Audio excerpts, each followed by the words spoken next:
and followed up. When you talk about political correctness, should a Muslim buying ammunition and weapons get extra scrutiny? I don't know about that. I think right now we have some pretty big problems, and there are problems coming out of radical Islamic, the radical Islamic groups. You have a very, very strong group of people that is radical Islamic, and that seems to be a problem. You said you would check respectfully the mosques. How do you respectfully check a mosque? Well, you do as they used to do in New York prior to this mayor dismantling. By the way, if you go to France right now, they're doing it in France. In fact, in some instances, they're closing down mosques. People don't want to talk about it. People aren't talking about it.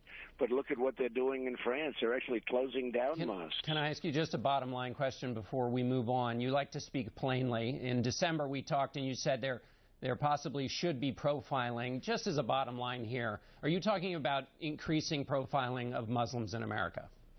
Well, I think profiling is something that we're going to have to start thinking about as a country, and other countries do it. And you look at Israel and you look at others, and they do it, and they do it successfully. And, I hate the concept of profiling, but we have to start using common sense, and we have to use our heads.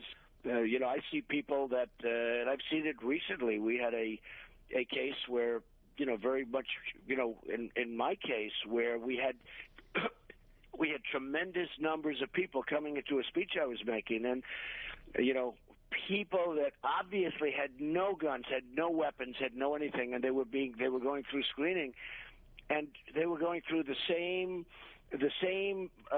scrutiny, the absolute same scrutiny as somebody else that looked like it could have been a possible person. So we really have to look at profiling. We have to look at it seriously. And other countries do it, and it's not the worst thing to do. I hate the concept of profiling, but we have to use common sense. We're not using common sense.